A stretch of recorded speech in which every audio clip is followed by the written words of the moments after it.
when we reach at that time. Honorable colleagues, I have spoken to the Minister of State for Education, the Honorable Kaduchu, and they were still, today, as you know, they were releasing O-level results. So the issue of the statement which she was supposed to bring will be brought next week. And I have also told her she has held a meeting with MPs representing people with disabilities, and which has to be attended also by the Minister people with disabilities, so that they even discuss the other comprehensive issues beyond what Honorable Aurora Kanushu has raised. So the meeting will be on Monday at 8:30 a.m. at Ministry of Education, so that you comprehensively look into these issues. We want a very rich statement addressing all components of the issues faced by children with disabilities in as far as education is concerned. I'm not seeing the Honorable Ssemujju Nganda. We have an unfinished business. We have an unfinished business, but we talked today. We talked today afternoon, and he seems to be still stuck somewhere, also following up on parliamentary business to do with the private members' bill, which Honorable Nsereko moved. But, Honorable colleagues, when you become very specific on certain matters, then it is very important for our record to show that the statement you made in this House was backed up by evidence. So Honorable Ssemujju is not able to be with us here. His statement, I have received very many calls with regard to the same, and disputing also what he said. So for now, until he brings that evidence and he tables that matter, through the very many forums we have as members of Parliament, I order the clerk to expunge his statements yesterday from the record of Parliament in as far as Kanyadieru Senior Secondary School is concerned. Specifically saying that His Excellency the President, whether owns or has been supporting, is it Kanyadieru Secondary School, and paying 700,000 per child in that school. Right Honorable Speaker, this is a house of record.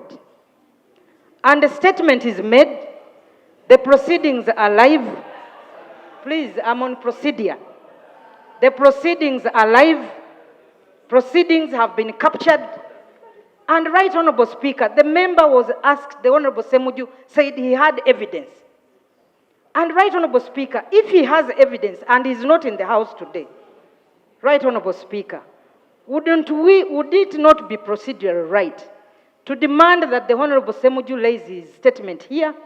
So rather than expunging first, Right Honorable Speaker, because yes, this is a house of, if we continue expunging statements, instead of asking members to substantiate and maybe even apologize, because for him to say the head of state pays 700,000 to a student in a particular school, when our children are being paid capitation grant of 10,000 per term, Right Honorable Speaker, would it not be procedural right that this statement remains on record until Tuesday, when the Honorable Ssemujju will appear in this House with his evidence, and then we can proceed and expunge, but also demand for an apology from him, Right Honorable Speaker. So would it not be procedural right that this matter remains on the record of this Parliament? Thank you. I can understand where you're coming from, but two things. Number one, I've already ruled.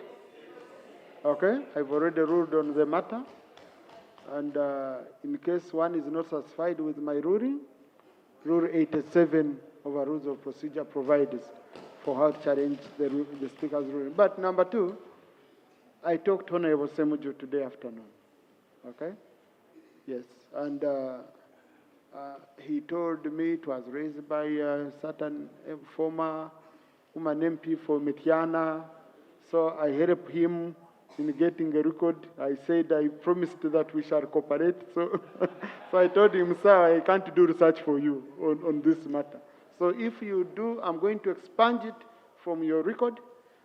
And the moment I expunge it, if you want to reinstate it, then you will bring evidence and you table the matter here.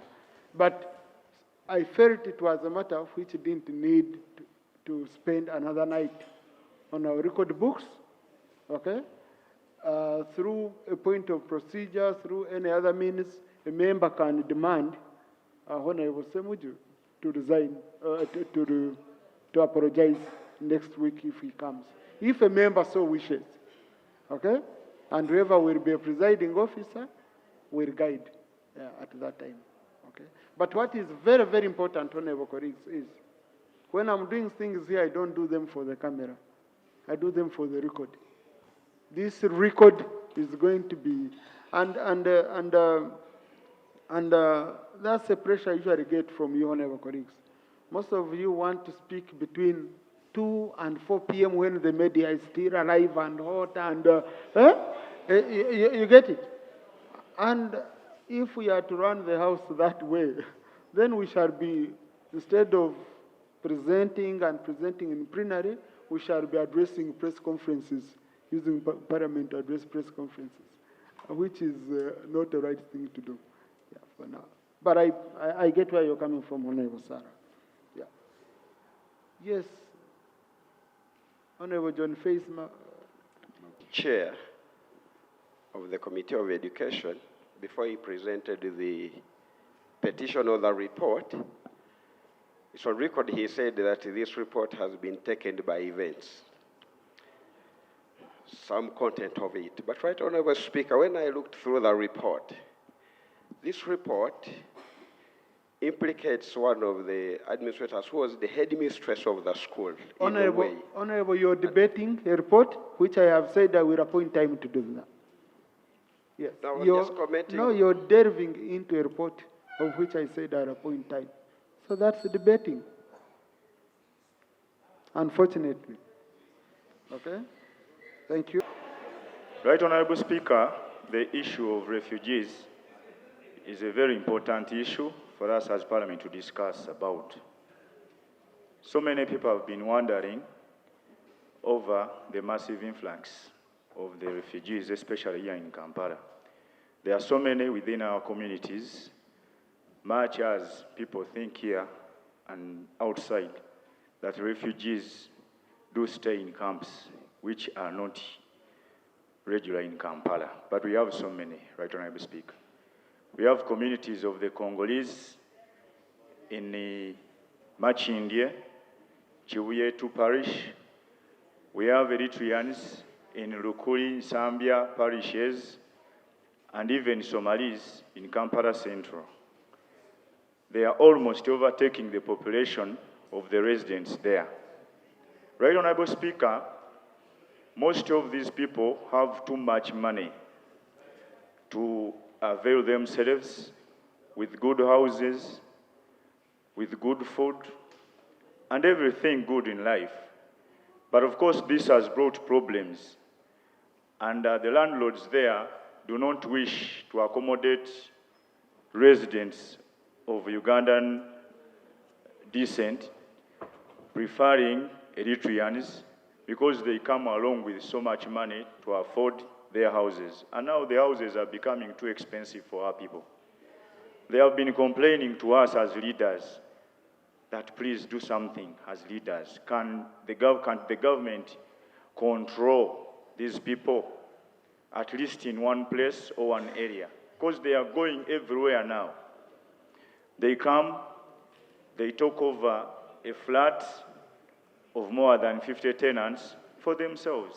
They have been doing this. It is not their fault, but the standard of living and they have created there is too high for our residents. So, Right Honorable Speaker, I would like to the ministry to try and see how to control this issue, because it is becoming a problem. They are even... Thank you. Honorable Sewanya. Uganda is host to the largest number of refugees in Africa. In fact, as of 2022, we had nearly 1.5 million, and that number keeps growing. Now, it's good manners, good neighborliness to let people who are running away from precarious situations, and you give them shelter and you give them a place of refuge, as it were, and we should not stop doing that. But I think we need to compel government, through the Minister of Foreign Affairs, to engage our neighboring countries, because Uganda should not be carrying this burden entirely on its own. This number continues to grow by the day, and it's having negative impacts back home. So we want to welcome refugees, yes, but can we deal with this situation? Can we engage other governments so that Uganda does not get to shoulder this burden alone? That's one. Number two, and if there is some kind of engagement, maybe the Minister of Foreign Affairs should update this House what exactly is happening, so that we know we are not just sitting on this issue. Number two, there's a challenge of the host communities. I've been looking at this report and seeing how disempowered the host communities are. And now I'm getting more bothered about the host communities beyond just the refugees.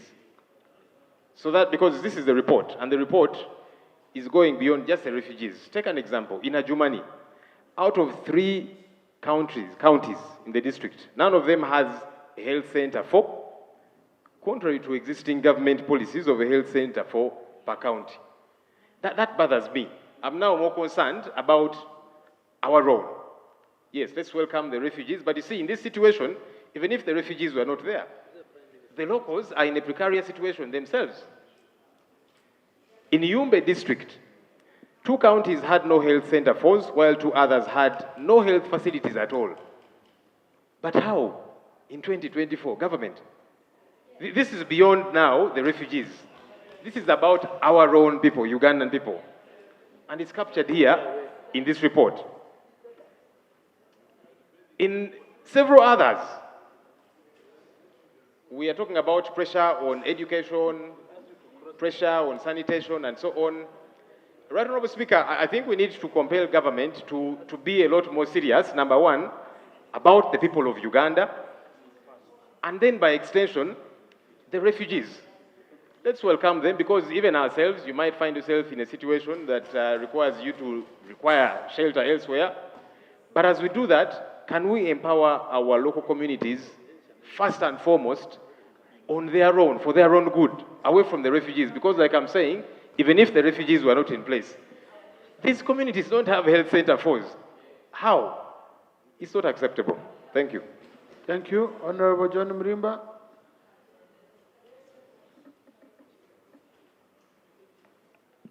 Thank you very much, Right Honourable Speaker. Right Honourable Speaker, times in this House, we seem to have stabbed ourselves in the foot when we are carrying out debate in respect of our national laws and international conventions to which we are signatory. Accordingly, I would like, through you, Mr. Speaker, to appeal to our committee clerks to help us carry out research extensively before we write and produce reports. Because in many cases, they are putting us at crossroads with the very obligations, international obligations, to which we are party. And may I just say this, Mr. Speaker? Uganda acceded to the 1951 Convention relating to the status of refugees in 1967 protocol, henceforth jointly referred to us as 1951 Convention on Refugees. That was on September 27th, 1976. The country also ratified the broader regional 1969 OAU Convention concerning specific aspects of refugee problems in Africa in 1987. And we are discussing here the specifics on how to either accommodate, whether to allow in, whether to refer to third parties. Those specifics were clearly elucidated in the 1987 protocol, to which we are signatory. Mr. Speaker, Uganda also acceded to the 1954 Convention relating the status of stateless persons on the 15th of April 1965 with no reservations, but also not state party to 1961 Convention on reduction on stateless persons. Mr. Speaker, hearing the debate here and also arising from what is contained in the report, and having had your guidance, I want to plead with this House that we agree that there are a number of discrepancies, there are a number of hiccups in this report, some of which are even showing discords with our own refugee policy. And accordingly, I would like to agree with your earlier guidance, Mr. Speaker, that if this House can permit, we can refer this report back for refinement to make us look neat, to make us look coherent with what is contained in our refugee policy, and also in accordance with the International Refugee Convention to which we are signatory. Mr. Speaker, in 2009, a special summit of African Union sat here in Kampala and resulted in the Kampala Declaration on refugees. We have that on record. And we discussed and put out, but what had to be that this is a Kampala Declaration on refugees. And the report seems to have a lot of discord in accordance with that declaration. I feel a bit sad when we're discussing this as if we do not know, and yet this is a Kampala Declaration. I would like to plead with colleagues and members that yes, we register the concerns, and most of the concerns are indeed internal administrative issues. If you please, Mr. Speaker, you would guide that this report be referred, we refine it, and then come back and discuss from a smart point of view. I beg submit. Right Honourable Prime Minister. Right Honourable Speaker and honourable colleagues, I can provide a brief report.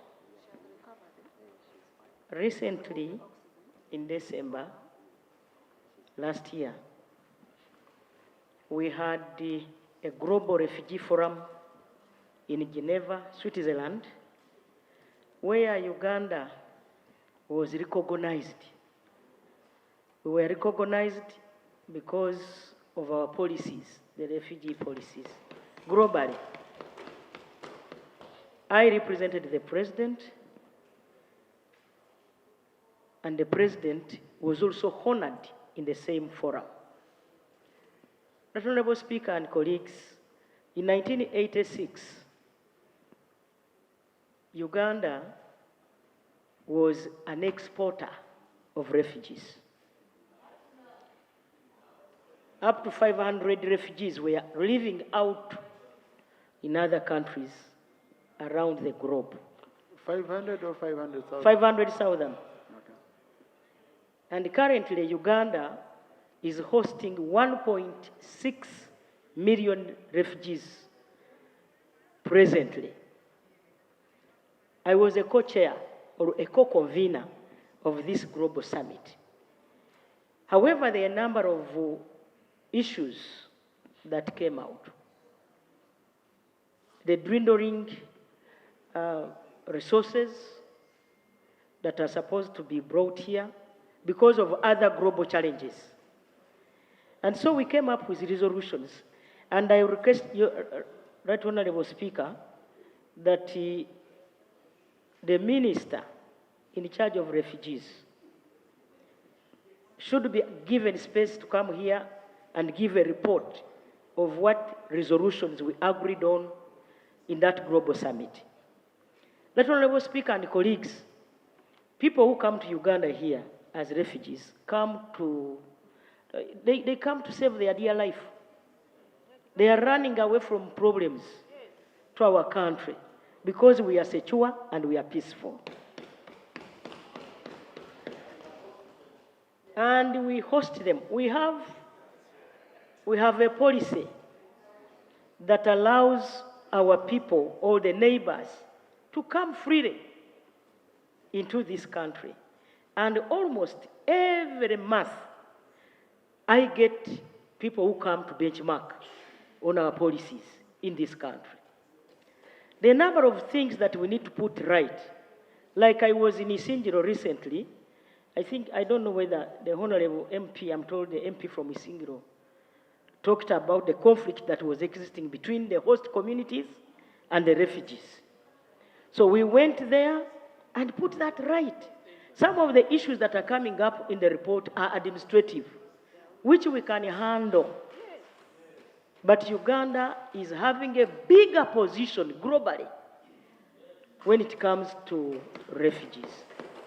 Honorable Speaker and colleagues, I request that I end here, but at a later time, I am going to invite, because it's only Uganda, Right Honorable Speaker, that has got a minister in charge of refugees. That shows how committed our president is and the government of NRM when it comes to refugees. Honorable Speaker, I beg to submit. Thank you. Right Honorable Speaker. This is the time which I always want protected. Right Honorable Speaker and honorable colleagues, I present a statement on the business for the succeeding week under Rule 28 of our Rules of Procedure. Number 1, the Minister of Tourism, Wildlife and Antiquities will present a statement on the boundary management of Mount Elgon National Park and the Uganda Wildlife Authority to protect the boundary. Honorable Speaker, number 2 is the Ministry of Water and Environment will present a statement on the status of water coverage for both rural and urban areas across the country. Honorable Speaker and colleagues, the Minister of Trade, Industry and Cooperatives will present a detailed statement on Uganda creating its own tea auction platform instead of solely depending on the Mombasa tea auction hub.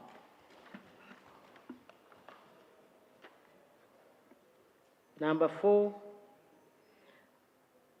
government will present action taken reports on the following: the Auditor General's Special Audit Report on the number of thermal power plant for the financial year that ended on 30th June 2021. On the erratic electricity supply in West Nile. On the Bujagali tax waiver. On the emergency total shutdown of the Simba hydro plant.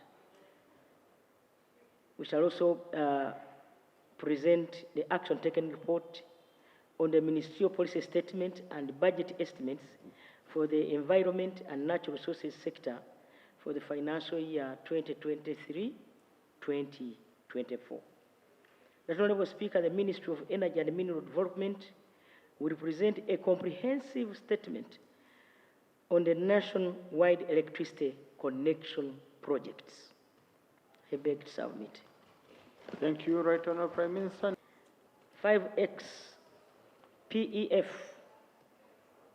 stroke P180 Plagio was bought in June 2019 at a price of US dollars 7.48 million US dollars. However, it's now being sold at a price of just 4 million US dollars. His prayer, can the Prime Minister update the House on this matter? Honorable Speaker, this is my response, that the Uganda Police Force has a police air wing whose function is to support policing within the country. It currently runs 4 aircrafts, 3 helicopters,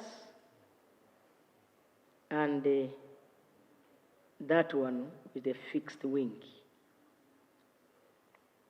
Honorable Speaker and colleagues, the aircrafts were intended preliminarily to assist in the maintenance of law and order by conducting aerial patrols and surveillance,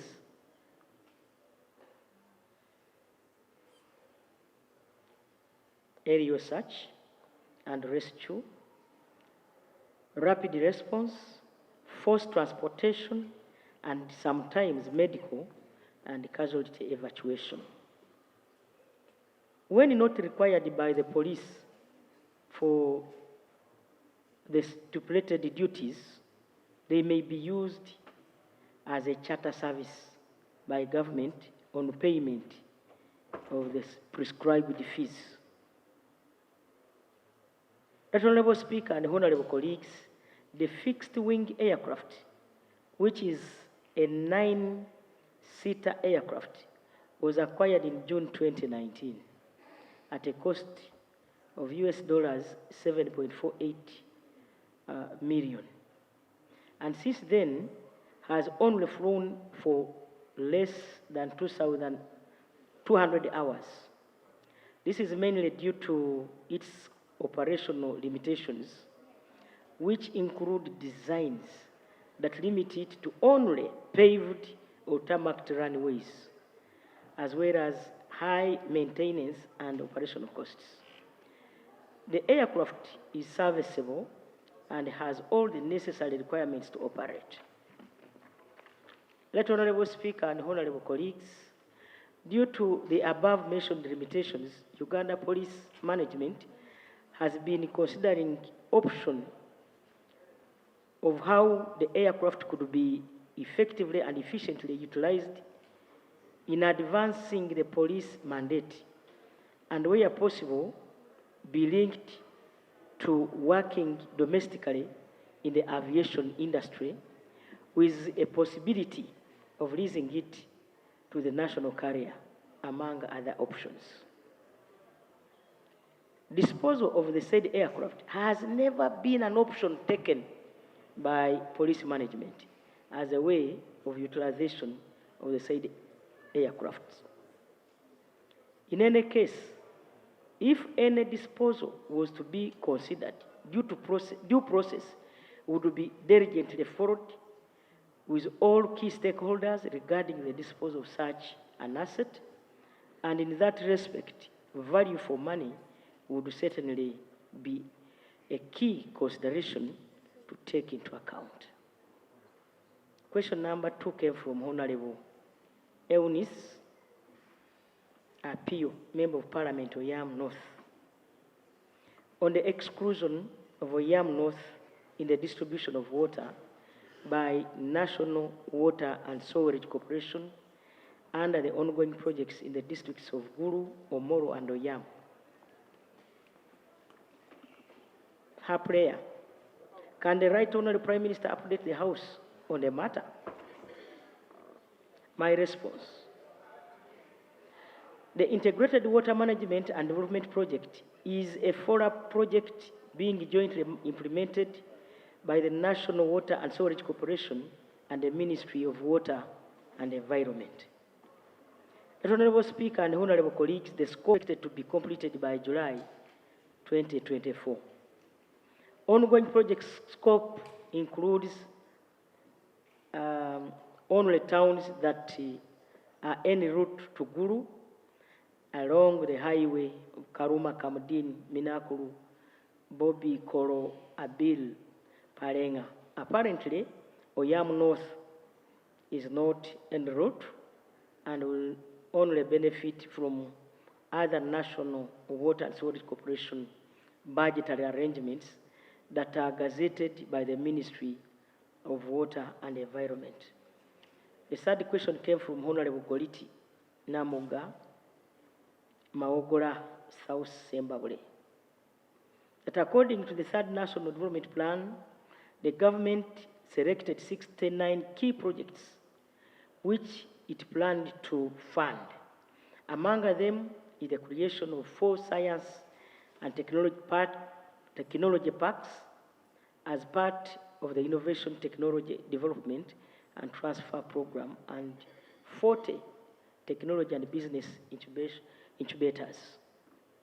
Her prayer is, can I update the House on the progress that has been registered in line with the construction of the science and technology parks, as well as the technology and business incubators. But Honorable Speaker and colleagues, this is my response. One, I'm pleased to inform the House that the government has made significant progress regarding the establishment of science and technology parks and technology and business incubators. Below are the updates. 1, engineering park in Rwebitete. This park is the most advanced, and we anticipate its opening in May this year. Number 2, mobility park in Kayunga. Land acquisition has been completed, and a master plan has been developed, and the plans are underway to install utilities and attract investors to the park. Number 3, Biosciences Park in Nakasongola. Land has been acquired, and the master plan is finalized. Construction has been contracted to NEC and will commence shortly. Number 4, Agro-Science Park in Soroti. The master plan is currently under development and is expected to be completed by June 2024. Once finalized, we will seek funding for the construction. Honorable Speaker and honorable colleagues, in addition to the Uganda Industrial Research Institute, URI, Uganda has completed the Construction Technology Innovation Business Incubation Center at Namamve, which is complete and will be opened soon. Additional technology and business incubators are planned to be affiliated with each of the science parks to enable support for ventures and innovators. Honorable Speaker and honorable colleagues, government remains committed to the development of these projects and will provide further updates as they progress. Number 4. This question came from Joy Wako, National Female Representative for Elder Persons. Social Development publicized the national guidelines on healthy aging, which were launched during the celebrations of the International Day of Elder Persons on 1st October 2023 in Chegegwa district. The guidelines are to be used by all persons, especially the elder persons, to manage their lives so as to attain optimum health and functioning and productivity. Under topic 1 of the guidelines on nutrition and toileting, it is observed that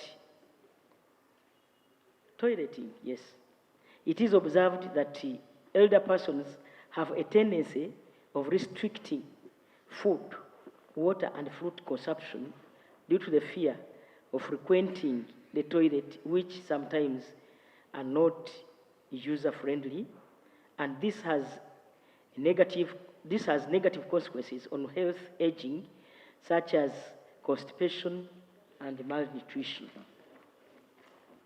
And her prayer is, which measures has the Ministry of Gender, Labour and Social Development put in place to avail user-friendly toilet facilities for elder persons, especially in public places? Honorable Speaker and honorable colleagues, the Ministry of Gender, Labour and Social Development, as a ministry in charge of disability affairs, is represented on the National Building Review Board, whose functions include overseeing public buildings to cater for such matters of safety, health, and inclusion. Honorable Speaker and honorable colleagues, the Ministry through Occupational Safety and Health Department is mandated to ensure workplace safety. This is done through undertaking occupational safety and health plan approval of public buildings and occupational safety and health inspections of all workplaces, including public buildings. Availability of facilities for people with disabilities and elder persons are key components and part of the parameters or checklists that are used. Honorable Speaker and honorable colleagues, question number 5 came from Honorable Kirabo Agnes, Youth Representative Central Region. And that Mulago National Referral Hospital has started kidney transplant. However, free services have been given to a few people, and the rest of the patients have to pay over 46 million Uganda shillings, which is too expensive for an ordinary Ugandan.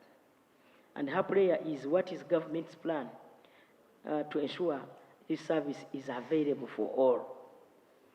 Honorable Speaker, my response is that in December 2023, Mulago National Referral Hospital conducted Uganda's first kidney transplant successfully by a team of medical experts from Uganda with counterparts from Yashoda Hospital in India. Honorable Speaker and honorable colleagues, government has allowed at least 5 patients with end-stage renal failure who are on dialysis to have kidney transplants at Mulago National Referral Hospital free of charge before the fee for the life-saving procedure is determined for all patients to start paying. The costing of this procedure can then be deduced more accurately rather than estimating from a single or maiden renal transplant. Honorable Speaker and colleagues, the Uganda shillings 46 million for a kidney transplant is a media-generated figure and not a government position. Government has not yet set the cost of our plan, and our plan through Mulago team is to determine the price after more transplants have been made to get the right picture of the cost implication. Honorable Speaker and colleagues, the cost of running specialized services is extremely expensive, and such services have been costing Ugandans over $18,000 on average, excluding costs of ticket and maintenance abroad. This cost does not include post-operative follow-up treatment, which is also very expensive, especially in the first months. Honorable Speaker and colleagues, all investigations to prepare the patient for transplant were done in Uganda, except for human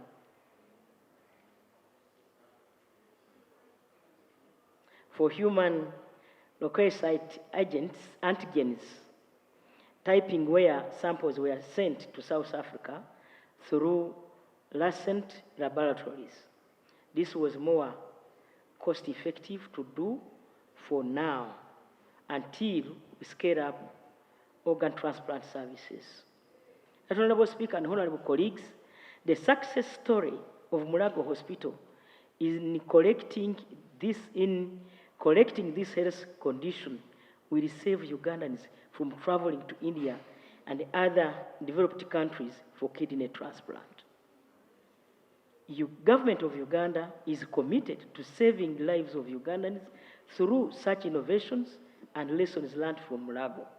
Therefore, after thorough assessment of all what entails the entire process of kidney transplant and full recovery of a patient, a reasonable figure shall be derived and Ugandans shall be informed accordingly. Honorable Bwanika Abed, Doctor, Member of Parliament, Chimanya, Kabonero Division, Masaka City. Okay, that one. It says that on 28th April 2020, the Parliament of the Republic of Uganda approved 15 new cities and 10 became operational on 1st July 2020, including Jinja, Arua, Gulu, Lira, Soroti, Hoima, Fort Poto, Mbarara, Masaka, and Mbale.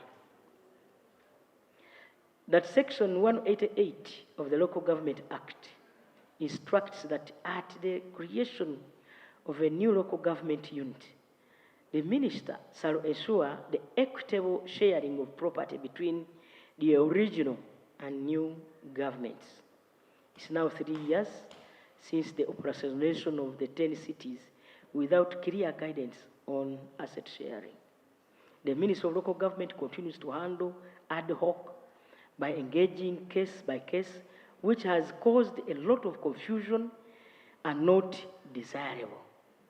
This has negatively affected service delivery in the affected local governments. Some districts' leadership continue to insist on compensation out of the transfer of assets, despite that these are public properties held in trust.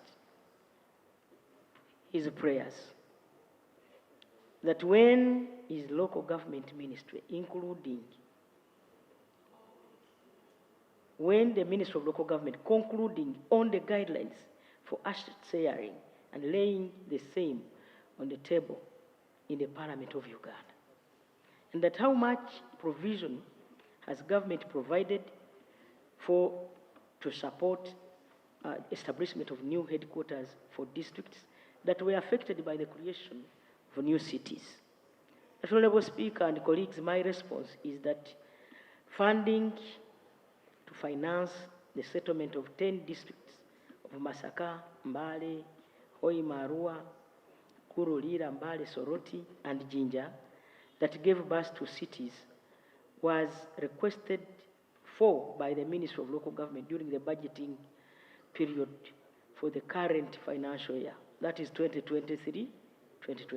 However, funds were not allocated and this remained an unfunded priority.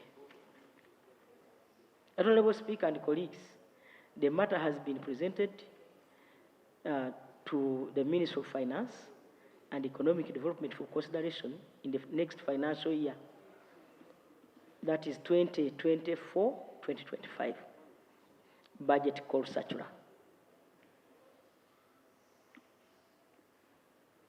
Prayer number 3, when the sub-counties that host new district headquarters, when, according to him, this is another question, when the sub-counties that host the new district headquarters going to be gazetted as town councils as part of the Local Government Act? Honorable Speaker and honorable colleagues, the Ministry of Local Government has compiled the necessary data from the 8 district local governments which have already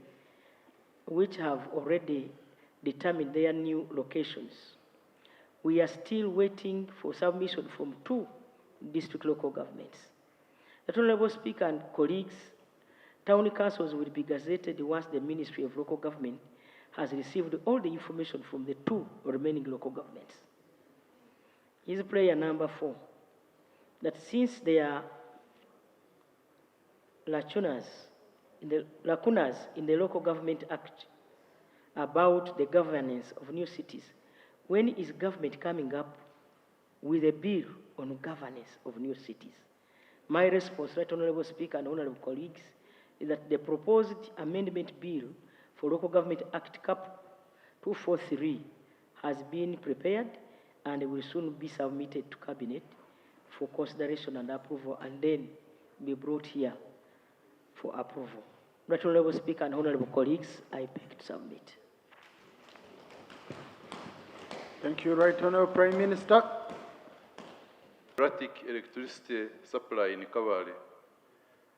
You would be very lucky to be in Kavali or Kavali town, which I represent, and you have electricity supply for a whole day.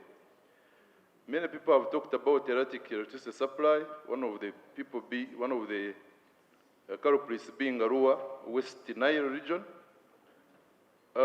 Last week, to make matters worse, in a suburb called Bugonji, where the Prime Minister is born, there was an upsurge of electricity, and it blew many electrical appliances, including TVs, fridges, radios of people, and they have not been compensated. This is just a rejoinder, the point I'm trying to make is that the erratic electricity is in the whole country. It is not only in Kavala and West Nile. And when we go to countries that surround us, I've been lucky to be in 3 countries so far, we find that electricity is steady, it is cheaper, and it really goes off. So therefore, my question to the Prime Minister is, do you know that the surrounding countries have better electricity supply than us and it is more stable? If you know this, what is your plan as government? And when do you think we are going to have stable electricity as a country? Thank you so much.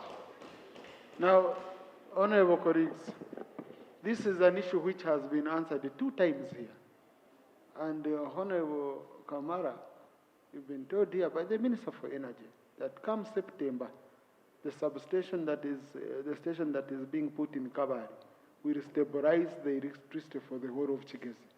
2 times has been, because I'm trying to avoid questions which keep coming, taking up time, okay?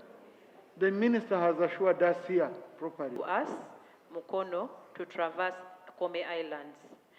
But to my dismay, this ambulance, since we launched the ambulance, it is parked at Luzira Port Bell. Whenever we request for the ambulance, they tell us it has no fuel. So, Right Honorable Prime Minister, I request for your indulgence. At least let it be parked at Katosi landing site, such that we can put fuel and our fishermen can access this ambulance. Thank you so much. Right Honorable Prime Minister.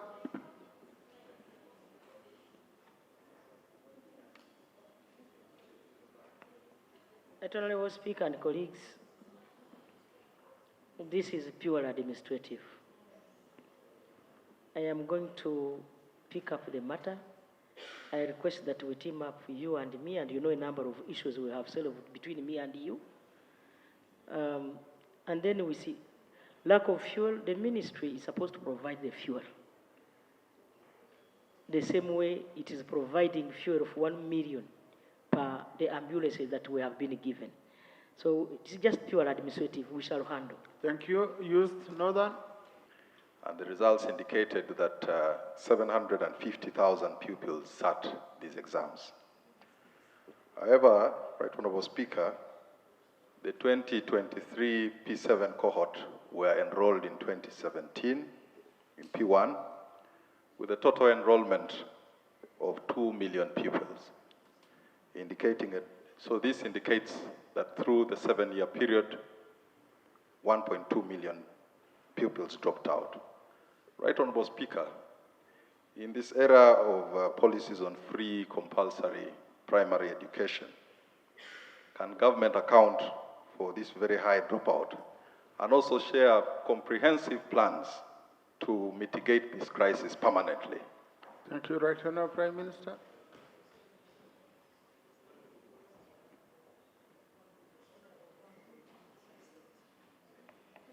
Honorable Speaker and colleagues, the policy on free education is a good policy,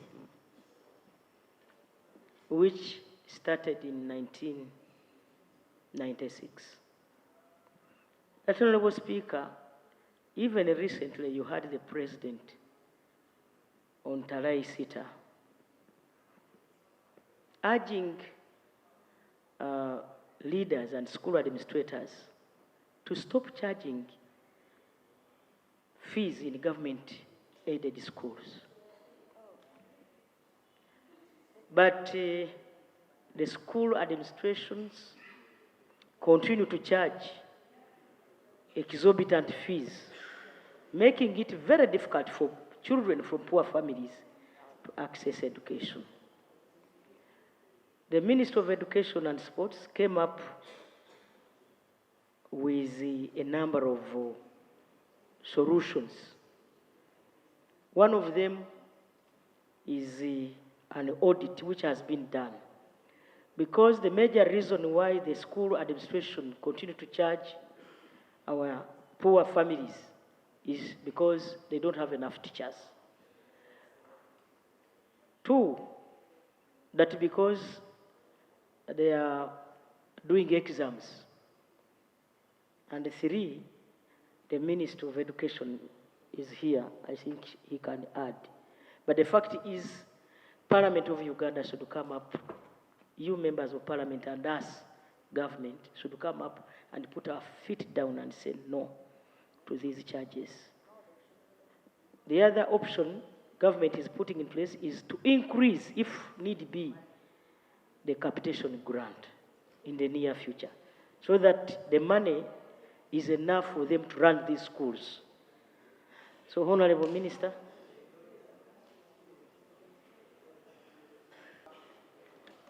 First of all, I want to begin by commending, and I want to ask the House to commend the Right Honorable Prime Minister in the manner at which she's answering these questions. I think she deserves a clap. Secondly, I want to thank Honorable Court for asking such a very beautiful question. I have the following to answer.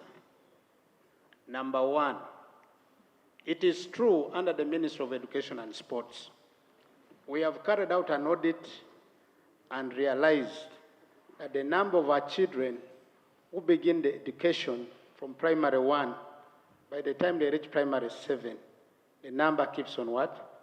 Reducing. No wonder if you look at those who sit primary 7 vis-a-vis those who begin from primary 1, there's a big gap. Where are the issues? You and me have the responsibility to address the problem because we all represent various constituencies. As government and as the Ministry of Education and Sports, we have identified some of the critical areas which, in our considered opinion, we are coming here to ask for your support specifically to begin to increase the budget line for the Ministry of Education and Sports in the following areas. Number one, like the Prime Minister has clearly stated here, we have a challenge where school management committees, parent teachers association are beginning to increase, to charge PTAs, to charge illegal fees in their considered opinion to cater for the following items. Number one, they pretend that we must have, government is not able to pay to post enough teachers. Honorable Minister, I usually have 1 minute for a response. So, okay? Mr. Speaker. Please. The whole time I'm remaining with is going to be taken up by this. And yet on Tuesday, you are bringing a statement about this same topic that is detailed. Okay? And at the Ministry of Finance. Why? Because they supplied coffee seedlings to this government. And this government had promised to pay them. And Right Honourable Speaker, you have been the champion of this. You have helped these women coordinate with Parliament, and Parliament had pronounced itself on this matter. Right, Honourable Prime Minister, what is there for these women? They got loans in the government to operate these nursery beds, and now banks are on their heads. They want to take their children to school. Loans are increasing there and then. So they're asking themselves, what is government doing to make sure they are paid? Because they supplied. Right Honourable Prime Minister.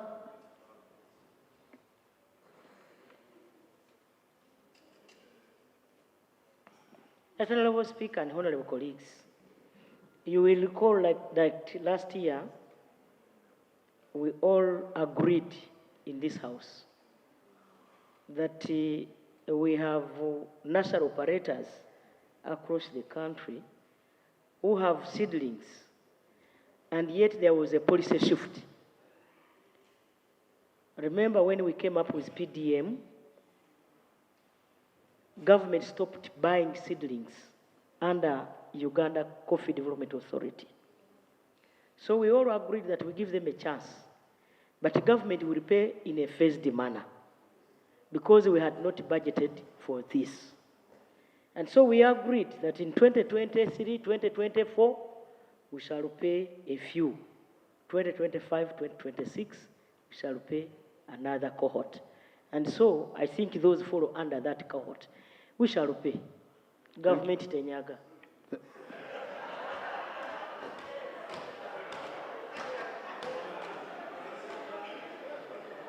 Make it easier for us to capture the record of Parliament using the official language. Honourable Speaker, what I meant is that the NRM government is a trusted government. It will definitely pay. Okay. They should be stapled. Thank you.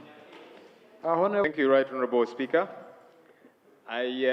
Just one of those times that I get to agree with colleagues on the other end. I want to agree with the Honourable Peter Ogwang that the Prime Minister's response is becoming impressive.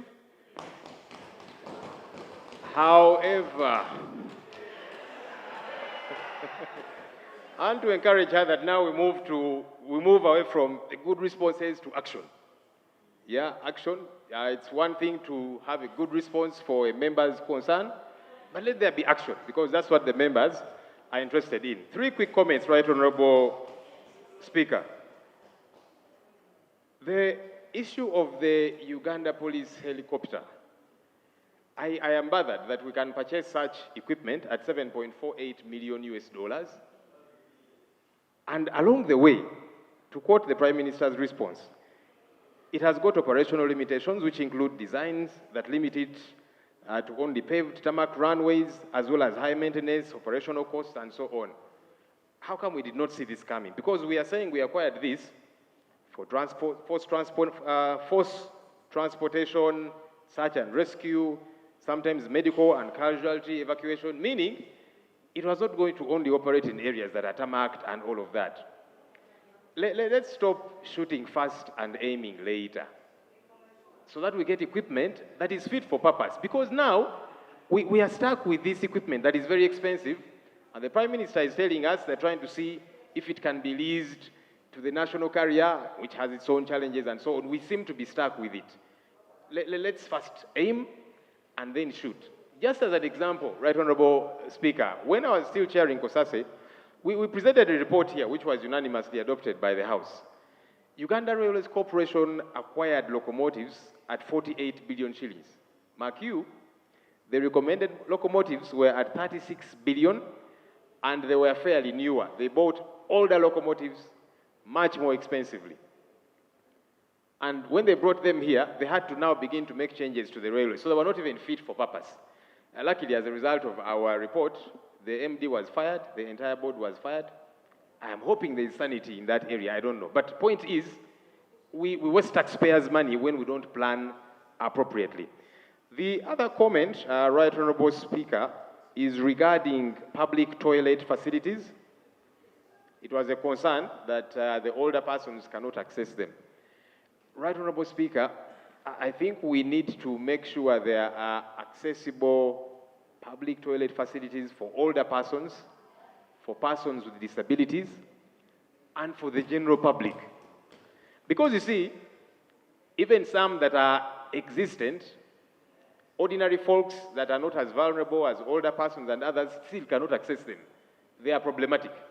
So we, in my view, need to address this comprehensively so that the older folks can access, PWDs can access, and the able-bodied, as it were. Finally, Right Honorable Speaker, the kidney transplants that are happening at Mulago are a welcome move. That's where we should be headed to. Can I suggest then, this money that we seem to be blowing on Lubowa Hospital, billions every year, why don't we inject this money into Mulago Hospital, which we can now see it is happening? Because the concern is, while it's happening, it's very costly, costing about 46 million. You say that's something that has been come up by folks out there, but point is, it's very costly. When we now inject this money there, it will be a lot more accessible to ordinary people. Because we said, let's have Lubowa Hospital so that we limit, as we call it, medical tourism. And you have quoted the right figures, Right Honorable Prime Minister. $18,000 on average per person going abroad, excluding the air tickets, maintenance, and so on. So when you add that, it becomes a lot more. And yet Lubowa Hospital, we don't know what's happening, why things are not moving. Members of Parliament try to access that place, and they are barred from accessing, perhaps because there's nothing happening there. So, Right Honorable Prime Minister, maybe that's where we should be injecting money. Move it from Lubowa Hospital, that does not seem to be moving, inject it in Mulago Hospital so that our people can access these services. Thank you. Thank you. Matters of national importance, Honorable Chinovere, Honorable... On the 3rd of January, there was a terrible disaster in the Chibuku constituency, Nankodo sub-county, and the Buganza village. I happened to notify the Prime Minister about that issue. The Prime Minister assured me that this would be held. District hospital and other health facilities in the district. Right Honorable Speaker, from November 2023 to date, the National Medical Stores has not delivered essential medicines and health supplies to Kabong district and health facilities, being the main reason for shortage of drugs. Right Honorable Speaker, even when they deliver the drugs, NMS delivers less supplies against the health facility orders. NMS also delivers what is not required. Instead, Right Honorable Speaker, they deliver condoms in quantities, gloves, and syringes against the order of the health facilities. Another reason, Right Honorable Speaker, for shortage of drugs. But Honorable, you can't give reasons for shortage of blood, for shortage of medicine and all that. Just ask so that you... Okay. Right Honorable Speaker, I want to say that the situation, the people are suffering. There is no Panadol, there are no antimalarials, and so this has even resulted to deaths of some people. My prayers, Right Honorable Speaker, is that the two circles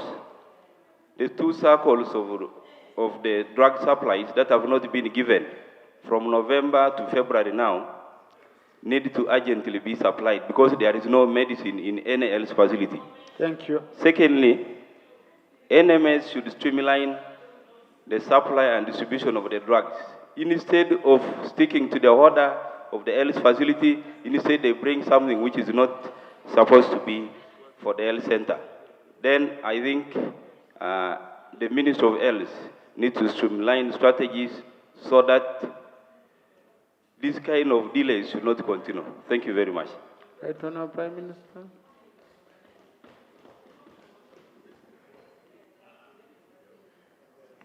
Right Honourable Speaker and Honourable colleagues, the policy under the Ministry of Health to supply drugs is no. We are supposed to supply them depending of our lines. There are 4. Each quarter we supply. Even after 2 months, that's the way it's supposed to be. Right Honourable Speaker and colleagues, we agreed when I was still in the Ministry of Health that once supplies are given to facilities, members of Parliament should be given information on their phones. And the purpose of that is for you to monitor and help government to streamline where there are issues. And so, Right Honorable Speaker and colleagues, for Bonji, we shall cause a meeting with NMS and find out the reason why the supplies.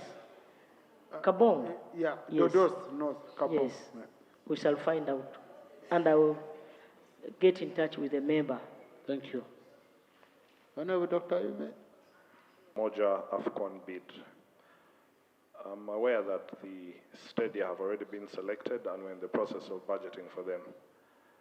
However, Right Honorable Speaker, there is a private investor in West Nile, Arua City, who is developing a stadium. He took out a lease from the city authorities, and it's a 20,000-seater capacity stadium, probably at 40%.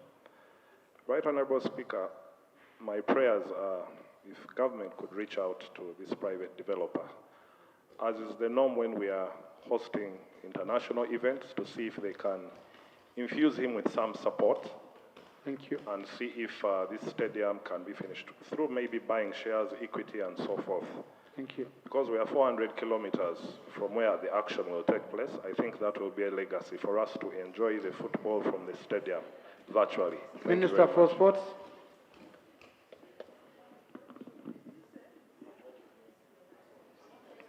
Thank you very much, Right Honorable Speaker. Right Honorable Speaker, you are the one who led the team to Cairo for purposes of us to get the hosting rights of AFCON 2027. I want to thank my colleague Honorable Yume.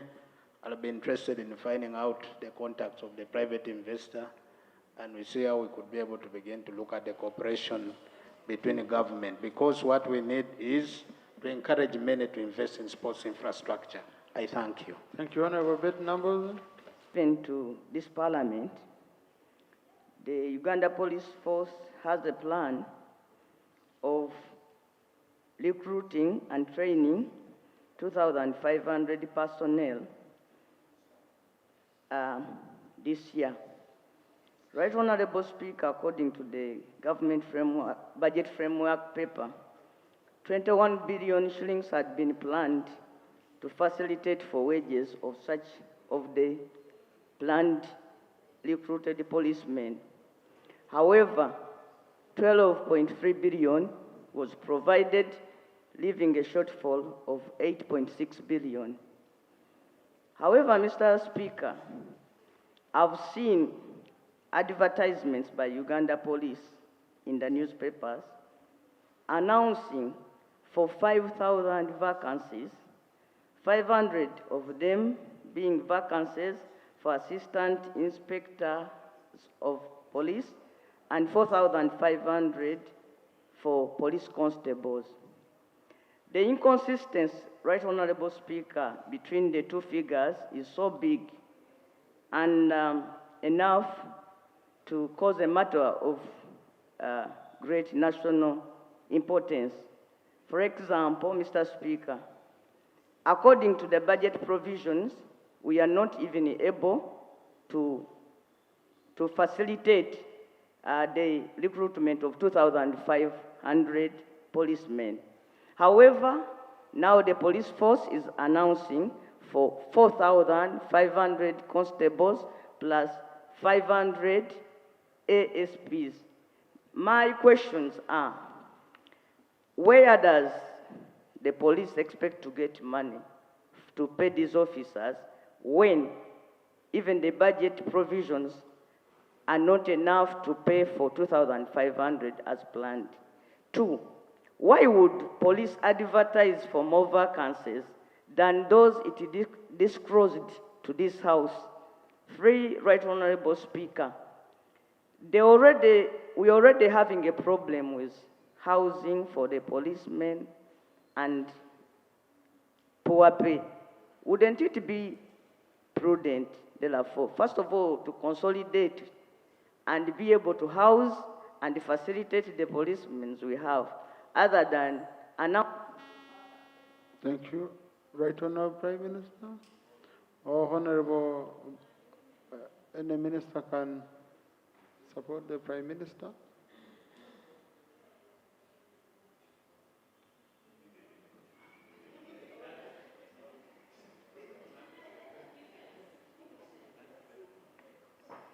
Defense was trying to defend me. The Honorable Speaker and colleagues, the matter the member is raising is an important matter. I want to request my sister, Honorable Nambozi,